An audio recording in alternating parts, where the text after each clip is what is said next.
Hello everyone, I'm Psychic Astrologer, Spiritualist and Medium Sette. Thank you once again for dedicating time out of your very busy schedules to sit with me and hear what I have to offer regarding our astrological and spiritual possibilities, potentials, and influences for the month of April 2017. As I've said on many times, we are moving very, very quickly through this auspicious year. And yes, it is a very auspicious year for those of us who choose to see the blessings and all the experiences that are being presented to us from Spirit as we move through this time. I won't get into detail right now with all of this. However, if you'd like to go to my website at astrologerray.com, I do illustrate some of the greatest possibilities in my forecast for the early part of this year on my website. But right now, I'd like to talk about a few of the planetary influences that we will be experiencing as we go through April.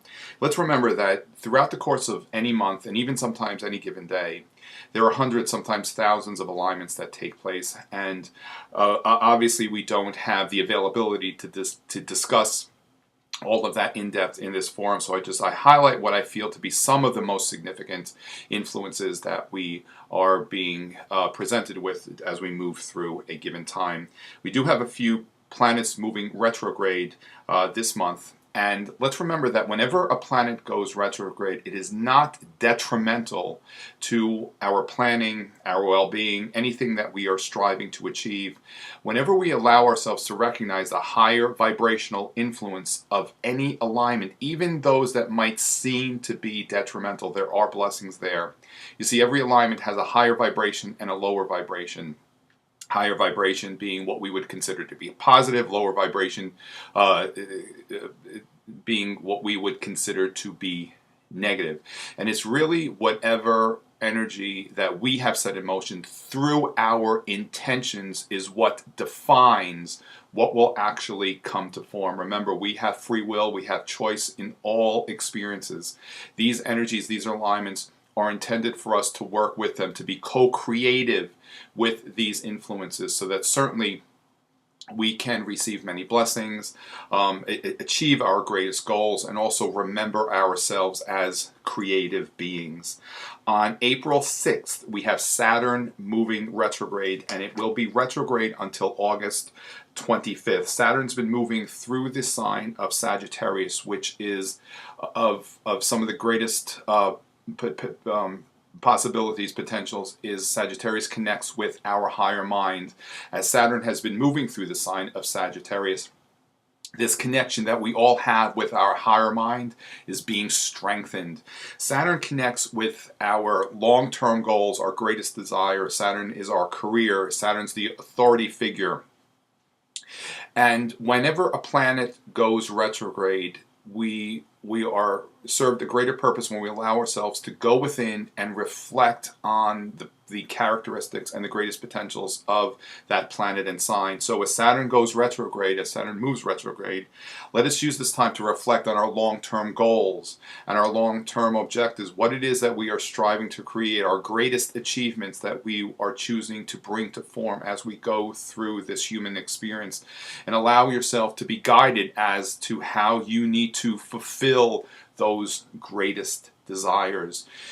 You know, many times Saturn gets a bad rap because sometimes it might place restrictions, limitations. However, those do serve a purpose because it allows us to slow down and perhaps allow ourselves a little bit more time to really create what we need to create, and have patience and trusting that the process is very much working in our favor. You see, it's when we don't trust that we actually throw a monkey wrench into the situation and the planning, if you will. There's something that says that the devil is in the details. Many times we get so caught up in the details that we actually forget and lose sight of what it is that we are attempting and we have set out to achieve and create.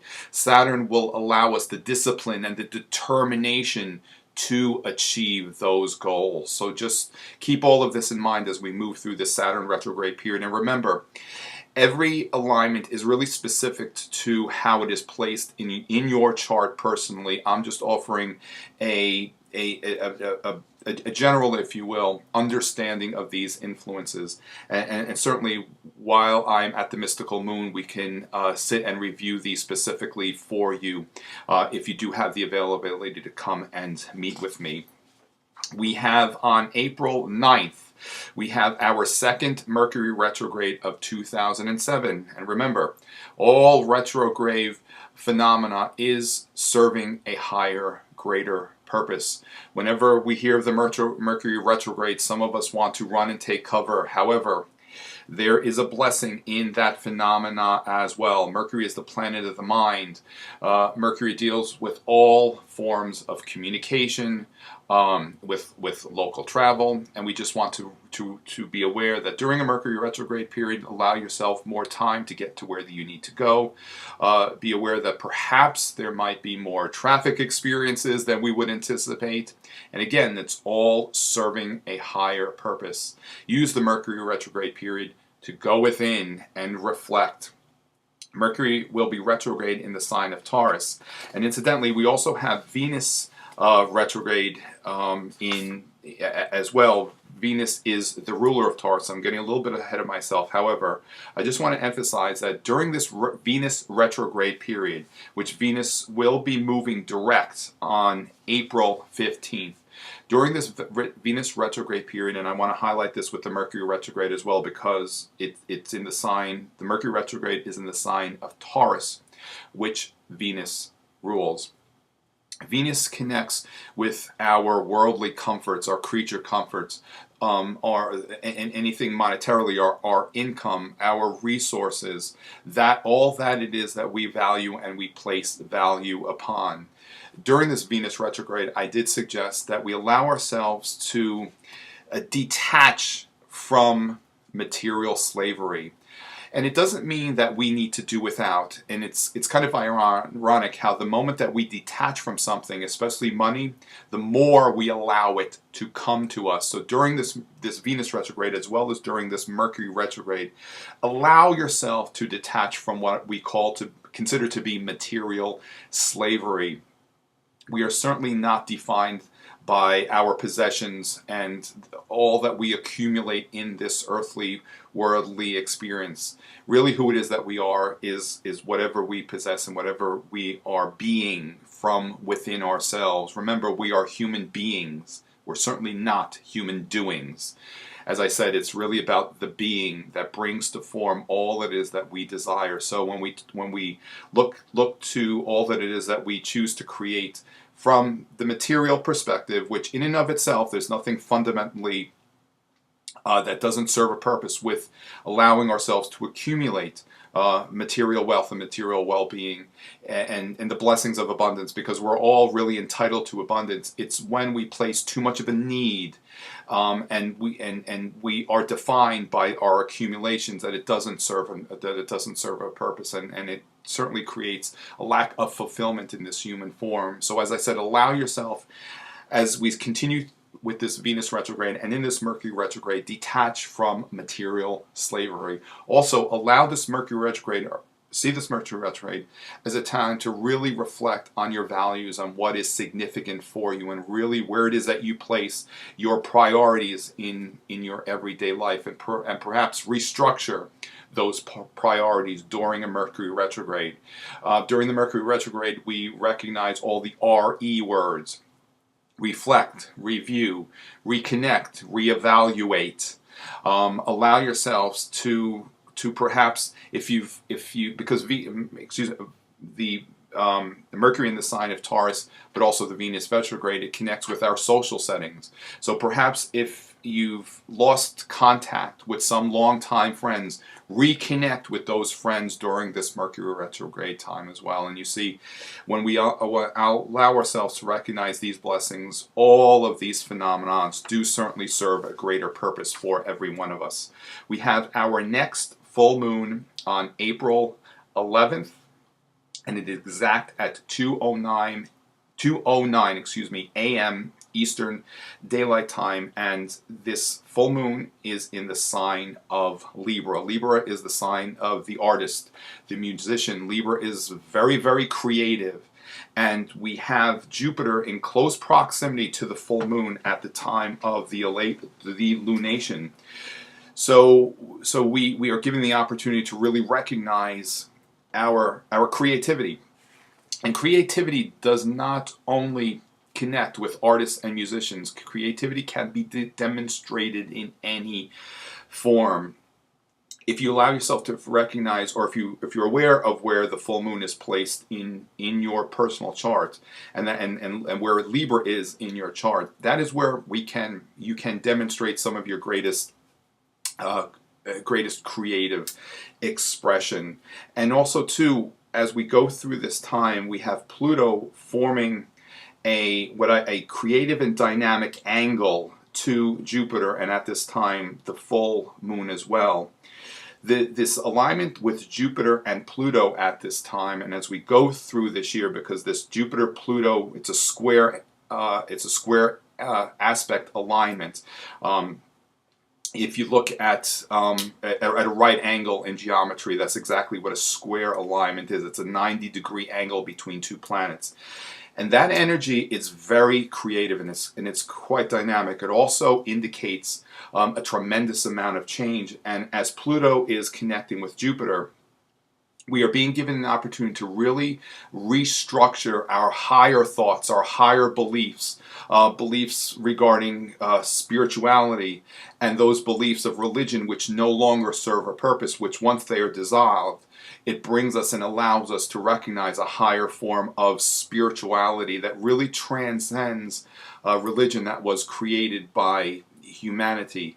True spirituality has been in presence long before religion was ever created, and it's not to take away from anyone else's beliefs. However, we are being given opportunities to recognize higher beliefs, higher knowings, and this Pluto alignment with Jupiter is certainly offering us the opportunity to do just that. And at this full moon, we could be very much aware of what beliefs no longer serve a purpose, which might keep us very limited and locked into the third dimensional trappings, the trappings of the third dimensional world, which sometimes don't allow us to really move forward. At this full moon, allow yourself to be shown, perhaps, what beliefs no longer serve a purpose for you, and allow yourself to formulate in a very creative way new higher beliefs that serve a purpose for you specifically. They may not necessarily serve a purpose for another, but we are only here to be responsible and accountable for ourselves personally. As I said, Venus will move direct on April 15th. I've already touched some of the greatest potentials of that phenomenon. On April 19th at 5:28 a.m. Eastern Daylight Time, the Sun moves into the sign of Taurus. And incidentally, it coincides very much so with the Mercury retrograde in the sign of Taurus. And as I said, the sign of Taurus, it connects with the second house in the natural astrological chart, which connects with our income, our resources, our values.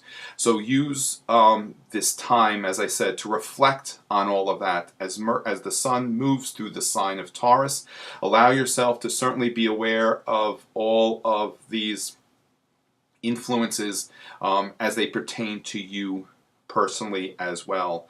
And remember, the more that we can detach from anything in the physical world, the more that we allow it, ironically, to just simply effortlessly come to us. On April 20th, we have Pluto moving retrograde, and it will remain retrograde until September 28th of this year. Pluto connects with our willpower. Pluto connects with regeneration. As I said, it connects with our willpower. It connects with an abundant amount of determination. Whenever we observe anyone overcoming what seems to be an insurmountable obstacle, many times the power of Pluto is very much in play. Pluto is also the planet of destruction, but it's not destruction to really disable or destroy us. It's destruction that allows the process of regeneration to begin, so that we can recognize the willpower and the determination that is within all of us. When I speak of creativity, many times when there is a significant prominent Pluto placement in someone's chart, they do have a tremendous amount of creative energy. Also, the element of the willpower is so significant, which allows the individual to really demonstrate that creativity to sometimes unimaginable levels, if you will. And we always want to recognize that with those very positive influences, sometimes there can be some low level frequency influences as well. Pluto can be very manipulative and controlling of other people. So we want to allow ourselves to recognize we are really only here to control, if you will, our own lives, not someone else's life. When we encounter someone who has the desire to really control and manipulate other people, many times it's the placement of Pluto at hand. But also for us personally, it offers us the opportunity to recognize that's not what we need to become. You see, whenever we are being given an opportunity, and whenever we are confronted with a low vibrational frequency experience, many times that situation is reflecting something that is within ourselves that we need to not necessarily allow ourselves to become, but to recognize that that potential certainly is inside of us, and for us to not necessarily bring the lower vibrational frequency of that expression to form, and choose a higher vibrational expression of any alignment, any placement, any planet. On April 26th, we have our next new moon, and it is in the sign of Taurus. So which will serve as a greater purpose to use the influences of this new moon to very clearly set in motion for our desires of abundance, material comforts, whatever that might be for you. Also remember, allow yourself to not necessarily be attached to any of that. You know, the new moon, it's the beginning of a lunar cycle. It's the start of a new series of experiences. Whenever we embark upon a new experience, a new journey, whatever that might be, allow yourself to be abundantly clear with the intentions that you set in motion at that time. The new moon is an auspicious opportunity to certainly set in motion some very positive energy. Always be clear with the intentions. The greater the clarity, the easier it is for the universe to reflect back to you whatever it is that you are setting in motion. You see, it's when we are not clear with our intentions and our thoughts that we don't necessarily receive whatever it is that we are setting in motion. In the days leading up to a new moon, especially the 3 days before the new moon, it's a perfect time to just clear, cleanse, purge, release what isn't serving a purpose for you, and allow yourself in that time to be directed as to what you might need to clear, cleanse, purge, and release, so that when the new cycle of experience with the new moon takes hold, we're clear and ready to receive all the blessings at hand in whatever it is that we desire. So once again, I thank you for sharing this time with me. I will be returning to the mystical moon. My first day of clients, I believe, is on April 20th. And I will be available until May 2nd for personal private sessions. Simply contact the Mystical Moon, either the Fort Myers location or the Bonita Springs location, to set up your schedule, with your appointment with me. I will be looking at charts, and as well as all these other wonderful things that are coming to form for us during these very powerful times. So once again, thank you so much for sharing this time with me. Always stay in the light, and always stay in a place of love. Namaste, and I will see you very, very soon. Heaven bless.